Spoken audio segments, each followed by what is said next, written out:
Hi everyone, Christian here, making the 5th video for the 5-day fast for Daniel.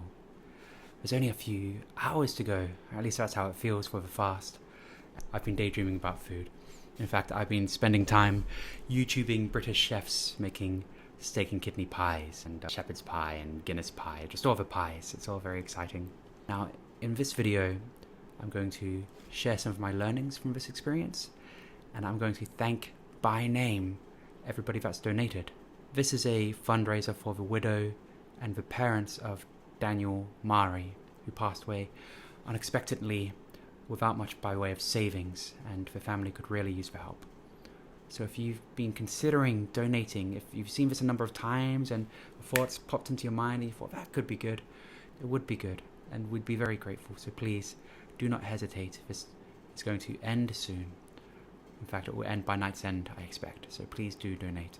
It's GoFundMe/Daniel-Son. Now, there's only a few learnings I have from this experience. A lot of people find the idea of fasting quite intimidating and scary. Though I honestly only think it's just the first 48 to 72 hours that is difficult. Largely not due to hunger, but to habit. The body knows when it eats. You walk past the fridge and it recognizes that thing as being full of goodies, right? And along with habit, there's also addiction. A lot of people, I think, are actually addicted to sugar. I think it gets a free pass, but I think a lot of people are indeed addicted to sugar. For the majority of our evolution, we were spending the whole day, if not days, without a meal. The 3 square meals a day is historical novelty, largely.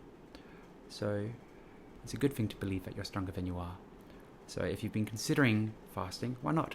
The second interesting observation is when I mentioned it to people and they ever did associate it with a cultural or religious cause, it was always Ramadan, which was really interesting. They would say, oh, it's just in time for Ramadan. Not a one that brought up culture or religion mentioned Lent. I don't know what that says about a cultural shift in my milieu or beyond my environment, but I found that really super interesting.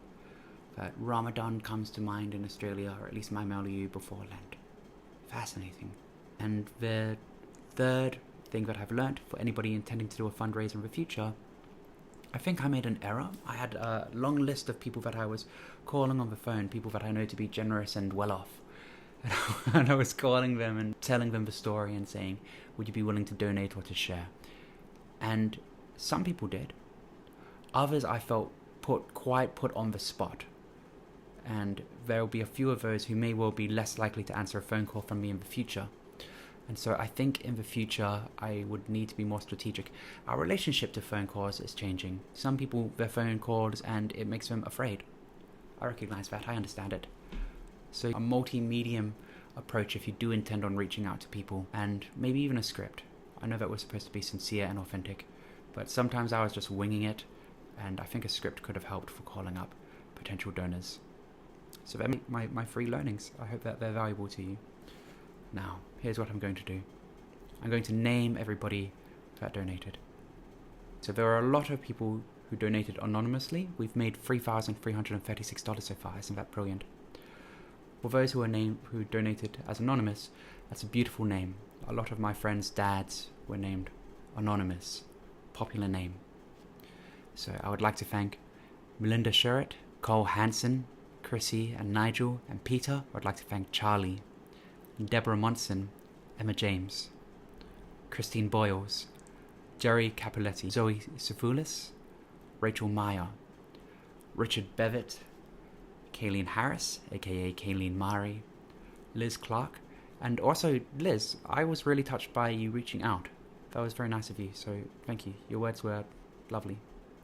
And Sarai Lewis, who also called up on the phone, Anne Mari, Lachlan Jones, who also reached out, Ricky Ratcliffe, Helen Hewitt, Ali Canizzo, George Booth, Gunvar Velour, Heath Greville, Ari Antonovsky, Gwen Velge, Al Brown, David Keep, Jonathan Melnick. A lot of these people I haven't met before. I've been posting these on Free and Massive, which is super scary. Sometimes I worry that I'm going to get shit thrown at me posting things on Free and Massive, but people have been lovely.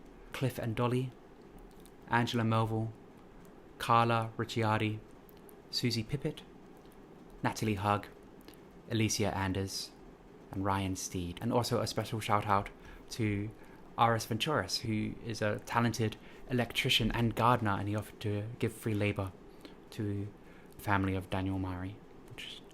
What a character. Proper character with a capital C. Good man. So there we are, a 5-day fast raising money for Daniel Mari. I hope that it helps. Thank you again to everybody who donated and who spread the word. You did it. I love it when people do it, and you did it. Thank you. You have the gratitude of myself and my family. All done. Have a wonderful weekend, everybody, and I hope you have something good to eat.